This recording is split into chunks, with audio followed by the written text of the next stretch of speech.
આ તરફ પતંગોના હબ એવા ખંભાતમાં વાસી ઉત્તરાયણની હર્ષોલ્લાસ સાથે ઉજવણી થઈ। મધ્ય ગુજરાતના આણંદ જિલ્લાનું ખંભાત શહેર તેની પતંગ બનાવટ માટે જાણીતું છે। ખંભાત શહેર તેની ઉત્તરાયણની ઉજવણી માટે પણ જાણીતું છે। જે ખંભાતી તેમના કામધંધા અર્થે અન્ય શહેરોમાં રહે છે તેઓ ઉત્તરાયણ અને વાસી ઉત્તરાયણની ઉજવણી માટે અચૂક ખંભાતમાં આવતા હોય છે। ખંભાતી પતંગ રસિયાઓ માટે ઉત્તરાયણ અને વાસી ઉત્તરાયણની ઉજવણી ખંભાતમાં કરે છે।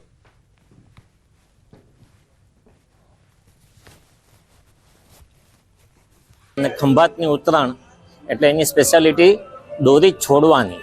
એટલે આ એક આપણને છે ને જીવનમાં કશુંક શીખવાડી પણ જાય છે કે જીવનમાં જ્યારે સંબંધોમાં કશી ગૂંચ પડે ત્યારે તમારે સંબંધોમાં દોરી છોડો। મિત્ર હોય, પરિવાર હોય, સંબંધીઓ હોય, દોરી છોડો તો ક્યારેક ગૂંચ પડશે નહીં।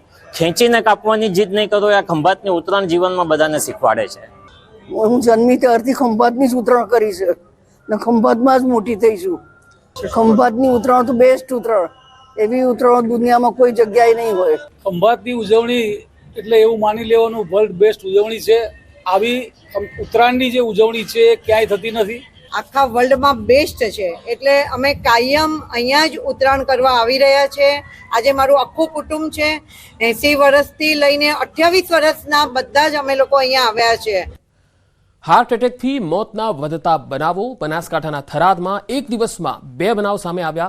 થરાદમાં એક દિવસમાં હાર્ટ એટેકથી 2ના મૃત્યુ થયા। થરાદ પાલિકા પૂર્વ પ્રમુખનું હાર્ટ એટેકથી મૃત્યુ થઈ ગયું। પૂર્વ પ્રમુખ મહાદેવભાઈ જીપાલનું હાર્ટ એટેકથી મોત થયું છે। મફાભાઈ માળી નામના વ્યક્તિનું પણ હાર્ટ એટેકથી મૃત્યુ થઈ ગયું છે।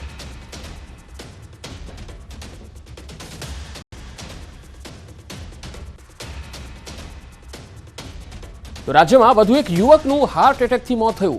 ઘટના બોટાદની છે। બોટાદમાં મેડિકલ સ્ટોરમાં નોકરી કરતા યુવકનું મૃત્યુ થઈ ગયું। છાતીમાં દુખાવો થતા સારવાર માટે ખસેડાયા હતા। 40 વર્ષીય યુવકનું મોત થતા પરિવારજનોમાં શોકનો માહોલ છવાઈ ગયો છે।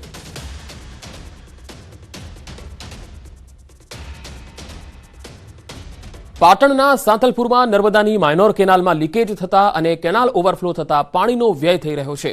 બરવાડા ગામ નજીક કેનાલ ઓવરફ્લો થતા આસપાસના ખેતરોમાં ધોવાણ થઈ ગયું। રાધનપુર નર્મદા વિભાગની બેદરકારીને કારણે ખેડૂતોએ વાવેલા રાયડાના પાકને નુકસાન થયું છે। ખેતરમાં પાણી ફરી વળતા નુકસાનને લઈ ખેડૂતો રોષે ભરાયા છે।